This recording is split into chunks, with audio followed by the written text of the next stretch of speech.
Bismillahirrahmanirrahim. Alhamdulillah wassalatu wassalamu ala rasulillah, amma ba'd. Abalungi mwenna abali eyo, olunaku lwaffe olwaleero ndi musanyufu nnyo okubeera nammwe ku program y'ejjuma. Nja kusooka neebaze abakulu bannannyini mukutu guno ogwa TV okubeera nti olubeerera balekayo akadde ne bawa abasiraamu omukisa okubaako kye bayiga ku nzikiriza yaabwe ng'era bwe bakikola n'enzikiriza endala. Mbeebaliza wamu pozzi ne neebaza n'abakulu abategeka programu eno, Alhaji Idris Matu ne banne bonna. Nsaba Allah subhanahu wa ta'ala abawe ebirungi bye baagala ku nsi ne ku nkomerero. Allahumma amin. Pozzi olwaleero okwawukanako n'emisomo emirala, omulamwa guno gwandibanga gubadde special kubanga oluvannyuma lw'ebibuuzo ebingi ebizze bitambula ng'abantu balina confusion oba babuzaabuzibwa ku bikwatagana n'essanyu, nti abaffe omusiraamu akkirizibwa okusanyuka oba ye omusiraamu alina kubeera bubeezaawo mu muzikiti n'alinda kusinza Allah, ebyessanyu by'ensi abiviireko ddala, alinde ssanyu lya nkomerero lyokka. Muganda wange Haji Idrisa Matu bwe yantuusaako okusaba kw'abantu ne ŋŋamba nedda, abantu baffe abalungi abagoberezi ba puroguramu eno tulina okubeera nti nno tubannyonnyola nti omuntu yenna agwanira okusanyuka. Essanyu lya buli omu, oba oli mukkiriza oba toli mukkiriza, naye kale atali mukkiriza ndowooza si kibuuzo kubanga bo abasinga tebeefiirayo, beekolera bye baagala, naye omukkiriza bw'aba abuuza mbu nange ensanyuka, gwe mulamwa gwaffe guno okubeera nti nno tunnyonnyola ensonga eno.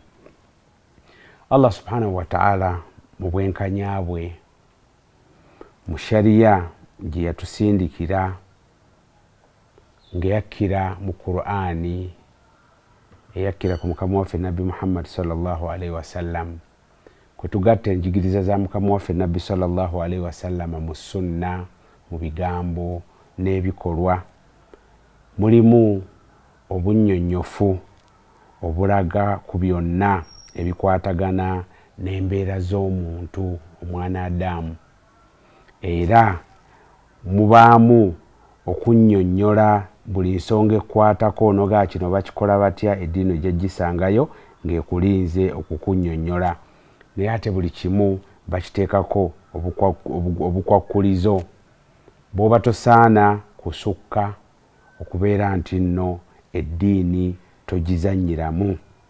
Kale kye tugamba abalungi abakkiriza abagoberera puroguramu eno, tugamba nti mu bintu eddiini bye yafaayo ennyo okutunuulira n'okuba nti nno eraga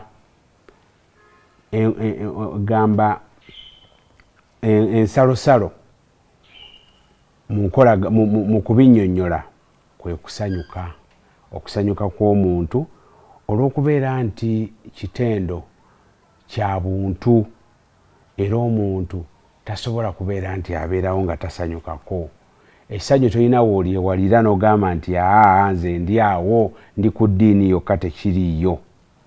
Naye omwana Adamu, abantu n'abamanyi b'embeera z'omuntu, okusanyuka kuno baakubala ku bitendo ebitaawukana na mwana Adamu olubeerera, ng'okunakuwala ne bagamba n'okusanyuka bwe kuli, ng'okwagala n'obusungu n'ebitendo ebirala ebifaananako bwe bityo ebitaawukanira ddala na mwana Adamu.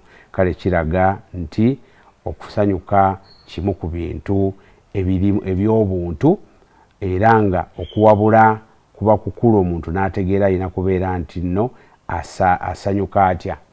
ate bw'otunuulira embeera gye tulimu ey'ebikemo n'okunyigirizibwa obulamu bw'ensi, omuntu neyeetooloola eno n'asangayo bulwadde, neyeetooloola eno n'asangayo bizibu, kwegga ennaku etakoma mu mbeera ezisinga mu mbeera z'obulamu, kiba kisaanira ddala okubeera nti nno omuntu bw'abeera ng'afunye omukisa ogusanyuka tumuta ne tumugamba nti nno osaanira okusanyuka kwa buli omu yenna ku nsi, naye tunuulira limitisi mwolina okubeera nti nno osanyukira.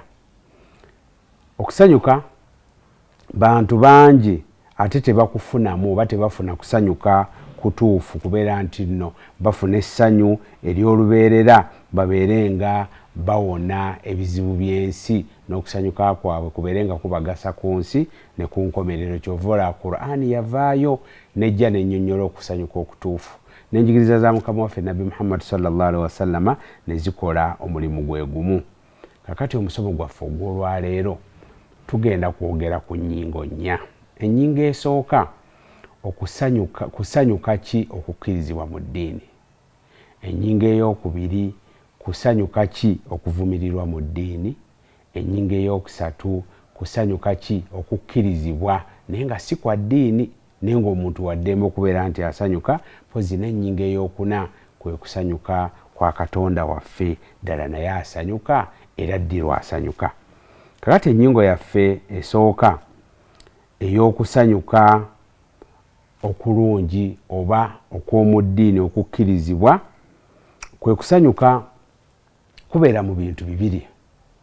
Ekisooka kubeera mu kubeera nti nno omwana Adamu afunye ekirungi kyasuubira nti kimugasa ku nsi ne ku nkomerero, oba okusanyuka olw'ekirungi kyakakasa nti kigenda muyamba ku nkomerero. Naye bw'ofuna ekirungi ku ndabayo ng'olabanga ekirungi naye nga tekigenda kukugasa ku nkomerero, nga ku nsi kijja kukuleetera buzibu, awo bw'osanyuka oba osanyukidde bwereere. Kale ensonga lwaki tugenda kutunuza mu bifaananyi oba mu byokulabirako ebimu, katukuleetera ebyokulabirako nga bina ku kusanyuka okukkirizibwa mu ddiini.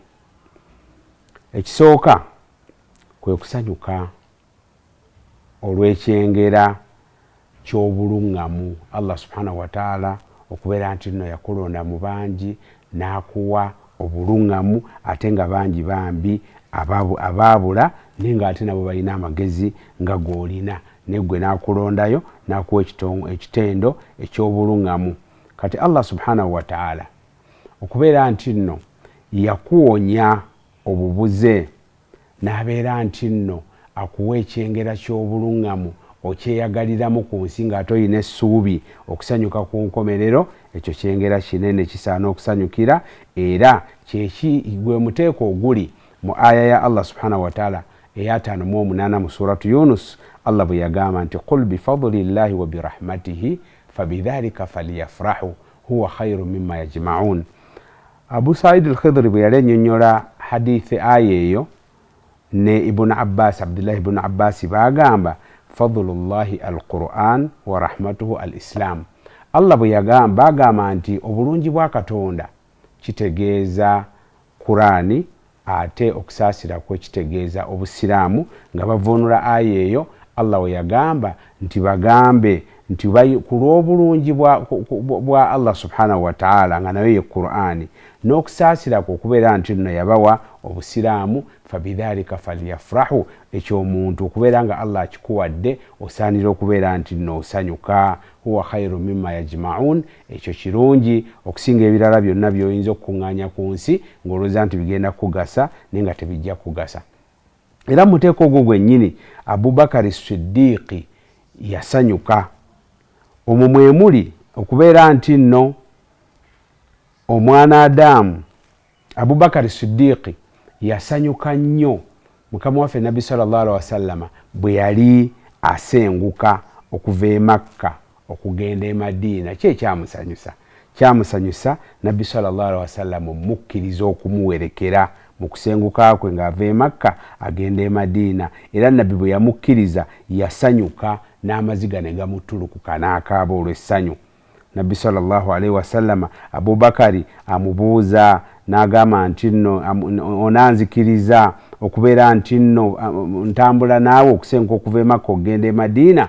Nabbi sallallahu alaihi wasallama n'amugamba nti ni'ma suhba, oli muntu omulungi ow'okutambula naye. Aisha agamba nalaba Abubakari taata wange ng'akaaba ng'essanyu limuyitiriddeko. Mulamwa ki gwe tuliko? Omuntu okusanyuka okw'eddiini nga olina achievement gy'okoze mu ddiini, olina ekirungi ky'okoze ng'olaba kigenda kugasa ku nsi ne ku nkomerero, osaana okusanyuka. Era bw'ati Abubakari as-Siddiq omusigire wa Nabbi sallallahu alaihi wasallam owokubiri bw'ati bwe yasanyuka. Anas bin Malik yasanyuka mu nsanyuka y'emu. Nabbi sallallahu alaihi wasallama bwe yagamba omu ku basahaba be nti anta ma'a man ahbabta, mu njogera endala almar'u ma'a man ahabba, nti omwana Adamu omuntu gw'ayagala ku nsi oba mukwano gwo ku nsi gw'ojja okubeera naye ku nkomerero. So Anasi agamba hadithi eyo yansanyusa nnyo ekigambo kya Nabbi sallallahu alaihi wasallama. Lwaki? Agamba kubanga nali neemanyi nti Nabbi sallallahu alaihi wasallama mwagala n'omutima gwange gwonna, Abubakari mwagala, Umaru mwagala, ne ngamba nti kaakati Allah subhanahu wa ta'ala bw'alibeeranga wakugatta omuntu n'omuntu gwe yalinga yagala ku nsi mu bulungi, kitegeeza nja kwesiima wa illam a'mal bimithli a'malihim, wadde sisobola kubavuganya mu mirimu nti nkole emirimu emirungi nga Nabbi sallallahu alaihi wasallama bw'akola, oba Abubakari oba Umar. Kakati ogwo gumu ku muteeko mu miteeko gy'okusanyuka okw'eddiini. Omuteeko ogwokubiri kubeera okusanyuka ng'Abasiraamu nga Allah subhanahu wa ta'ala alina kyabawadde, achievement kyabawadde, era njagala mwewalire ddala emitima emibi ku bannammwe. Bw'abaawo afunye ekintu ate mmwe kennyini mbeera nga mumulimirira, naye bwe munaabeera nga musanyuka musanyukira wamu noga nti kino tufunye kino ng'Abasiraamu nga kiba kirungi era eddiini kyebaagaliza okusinga okubeera nga muwalaŋŋana. Ate era mbagamba sibagamba nti ate muwalaŋŋane n'abenzikiriza endala. Omuntu omusiraamu omutuufu yalina okubeera nga tatuusa kabi ku muntu yenna, oba wanzikiriza ki, oba mulirwanaawo, oba mukwano gwo ku mulimu obaani, olina okubeera omulungi eri abantu bonna. Allah subhanahu wa ta'ala agamba wa yawma idhi yafrahu almu'minuna binasrillahi yansuru man yasha wa huwa al-azizu rahim. Abakkiriza nga ayogera kusanyuka okwawamu agamba nti olunaku olwo bajja kubeera nga basanyuka abakkiriza olw'okutaasa kwa Allah subhanahu wa ta'ala.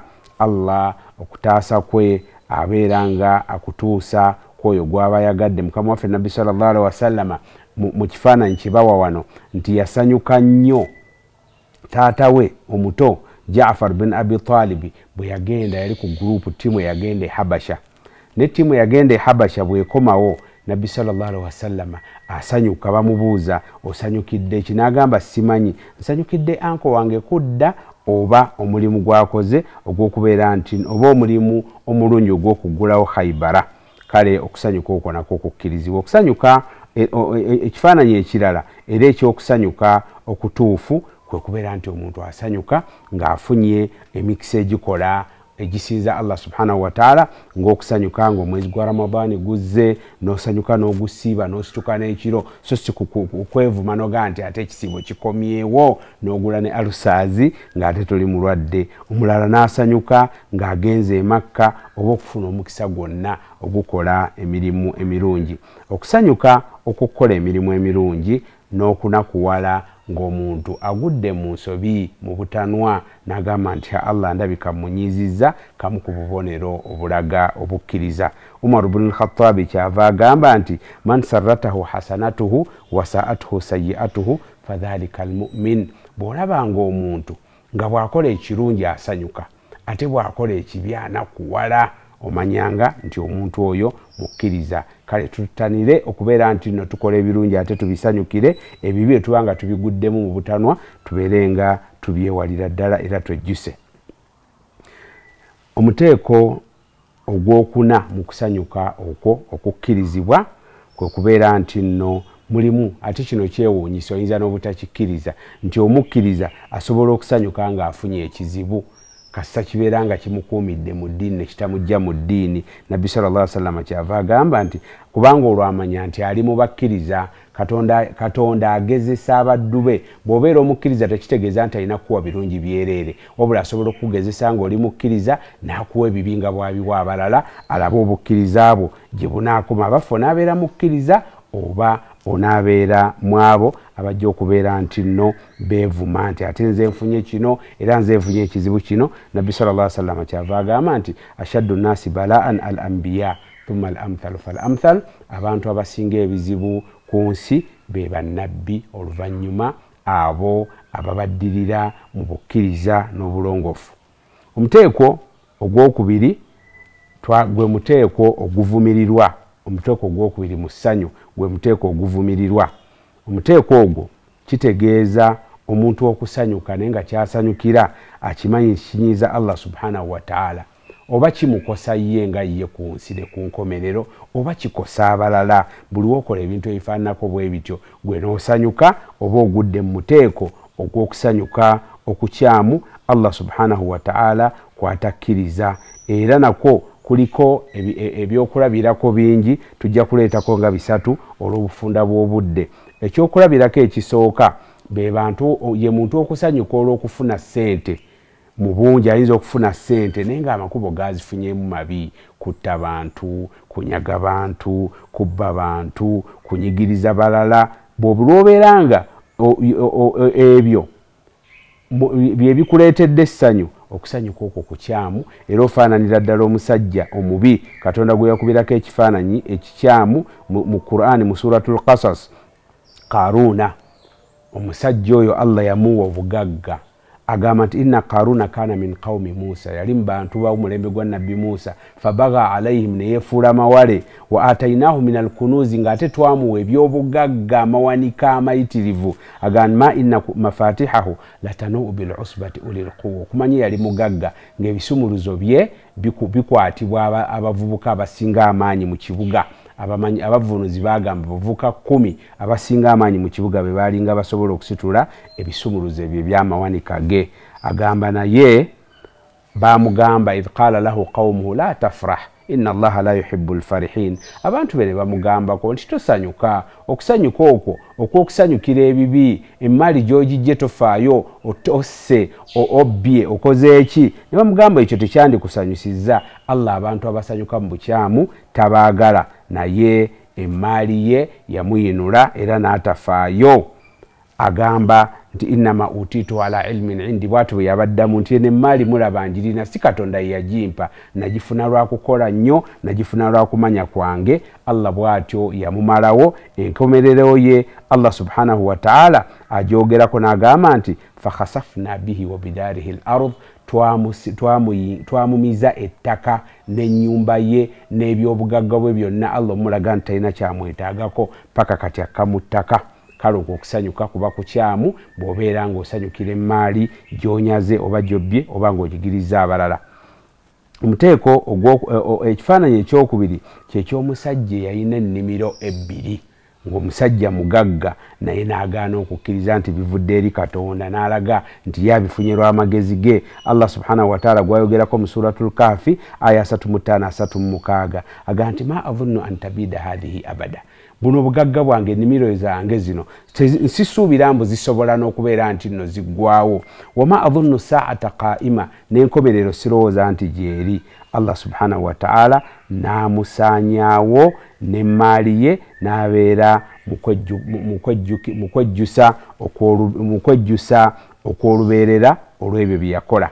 Era okusanyuka okwo Allah kwe yagaana n'akwogerako mu Qur'ani mu suratul Hadid aya 23 n'agamba nti likaila ta'saw ala ma fatakum, temusaana kwejjusa kwebyo biba bibayiseeko, oba waliwo ekirungi ky'obadde oyagala ne kikugendako olwanye osabye Katonda olwanye okukola naye tokifunye tosaana kwejjusa tosaana kunakuwala Allah ajja kuwaamu ekirala sigala ng'omusaba agamba wala tafrahu bima ataakum ate temusanyukira bye muba mufunye abamanyi bagamba abavunuzi ba Qur'ani nti Katonda yali ategeeza okusanyuka ku bintu bye mufunye mu bukyamu obanga bikosa mmwe oba bikosa abalala oba birimu obulyazamaanya wallahu la yuhibbu kulla mukhtalin fakhur Katonda tayagala abo abantu abeekuluntaza n'ogaggawala n'olowooza gw'osinga okuba ettaka olowooza osobola okulyasa weeragira ku baddu ba Allah abantu abo tabaagala era mu kifaananyi ekisinga obubi mu bifaananyi ebyokusanyuka okukyamu kye kifaananyi ky'abantu abasanyukira mu kujeemera Katonda kibi nnyo okujeemera Allah naye ate bw'oba ojeemye weemenye mangu wejjuse naye ate okubeera nti okola ekikyamu n'okyolesa ne weewaana n'okwewaana ng'olaga nti ojoga Allah subhanahu wa ta'ala n'osanyuka mu bukyamu okusanyuka okwo kubi era kuli mu kusanyuka okuvumirirwa ng'abantu abatta bannaabwe banyaga emmaali z'abannaabwe ne basigala nga bo basanyufu nga oba abawaayiriza oba abakonjera abalala ne basanyuka nti gundi namusudde gundi namukoze eki neerabira nti Allah subhanahu wa ta'ala ajja mukwatako ekiseera kyonna Allah aboogerako mu ngeri y'okuvumirira n'agamba nti inna alladhina yuhibbuna an tashia alfahishatu fi alladhina amanu lahum adhabun alim abo abasaasaanya ebigambo by'obulimba okuwaayiriza n'okutemerera nga batemerera abakkiriza agamba nti balina ebibonerezo ebiruma ennyo fi dunya wal akhira ku nsi ne ku nkomerero wallahu ya'lamu wa antum la ta'lamun Katonda amanyi mmwe temumanyi Allah bw'ati bw'agamba mu suratu Nur aya 19 okusanyuka okusembayo kwe kusanyuka okwa bulijjo kwe tugamba nti kusanyuka kukkirizibwa si kwa ddiini nti naye kugamba tofunamu mpeera bw'oba osanyuse ate tobonerezebwa bw'obeera nga okulese okusanyuka okwo kulinga okusanyuka kuno okwa bulijjo ng'olina ekintu ky'ofunye ng'okifunye mu makubo matuufu kya halaali Allah akuwadde akuteredde omukisa mu mulimu gwo weeguliddeyo emmotoka gy'oyagala bulijjo dream kayo Allah akuwadde wasiza omukyala dream wife wonoga nti yono Allah n'akuwa n'obeera nga omufuna Allah akuwadde abaana basomye bagraduatinze oba abaana abawadde amagezi okusanyuka okwo kukkirizibwa era nga muteeko ogwo gusembayo ogw'okusanyuka nti oba abaana bagraduatinze basomye bulungi olaba abaana bo balina empisa tebakuswaza Umar ibn al-Khattabi radiyallahu anhu olunaku lumu atunyumiza Abdullah ibn Umar mutabani wa Umar agamba nti twalina Nabbi sallallahu alaihi wasallam nga tutudde abantu bangi Nabbi n'abuuza ekibuuzo n'agamba nti waliwo omuti ogutasuula bikoola n'agamba ani agumanyi n'agamba gulinga omusiraamu oba omukkiriza amakulu nti guba gwa mugaso ebbanga lyonna mu mbeera yonna mugumbuulire agamba nti nno abantu ne batandika okuteeba nga boogera ku miti egy'omu ddungu agamba nti Abdullah ibn Umar agamba naye nze namanya nti muti gwa ntende naye sirika agamba nti nakwatibwa ensonyi olw'okuba abantu baali babakulu nzaani mu buto bwange okubeera nti nnyanukula nga ate abakulu balemeddwa agamba nti bwe twadde eka ne nnyumiza taata wange Umar bin al-Khattab omusigire wa Nabbi sallallahu alaihi wasallam owokubiri ne mugamba Nabbi kiyabuuzizza nabadde nkimanyi omuti ogwo gwa ntende kakati Nabbi bwe baasirika n'abagamba omuti ogwo gwa ntende kati ono omwana Abdullah ibn Umar bwadde eka n'agamba Umaru n'amugamba nti mwana wange neegombye singa wayanukudde maaso ga Nabbi gwe omwana wange kyandimpadde ekitiibwa era n'ensanyuka neeraba era kyandibadde nga kinsingira ebyobugagga byonna okuba n'ebyobugagga ebyenjawulo naye yatya yakwatibwa ensonyi naye nga yali akimanyi kale okusanyuka okufaananako bwe kutyo kwokukkirizibwa mu mbeera yonna omukkiriza okkirizibwa okubeera nti nno osanyuka era tekulimu bwa haraamu bwonna ng'abantu abamu bayinza okukalubiriza bannaabwe ne babaga nti ate bidia ate ekyo Nabbi sallallahu alaihi wasallam ate yakikola mbagambye okwo okusanyuka kwa bulijjo si kwa ddiini mpozzi n'ekisembayo kwe kusanyuka kwa Allah subhanahu wa ta'ala Katonda waffe naye asanyuka naye okusanyuka kwe si kwe kw'ebitonde kukuba kwa njawulo okusanyuka kwa Katonda asanyuka nnyo ng'alagidde omuddu we ng'omuddu we akoze kye yamulagira n'akola emirimu emirungi. Era mu kifaananyi ekisooka okubeera nti Katonda mu hadithi ya Anas atulaga nti Katonda asanyuka ng'omuddu we yasobezza ng'amwenenyereza. Era Nabbi sallallahu alaihi wasallam agamba nti Allahu afrahu bitawbati abdihi min ahadikum sakata ala ba'irihi wa qad adallahu fi ardin falat. Agamba nti Katonda essanyu lyasanyukanga omuddu we abadde asobezza yeenenyezza lisinga eri oyo atambudde mu ddungu ng'alina ensolo ekwatadde buli kimu, atunula ku ddyo n'ekkono alaba ddungu lyereere n'emubulako, ate n'amala n'agizuula nga n'ebyobugagga bye byonna amazzi byakulya by'ennaku ebiri. Katonda wadde oyo asanyuka nnyo, ne Katonda yasinga okusanyuka ng'omuddu we yasobezza amwenenyereza.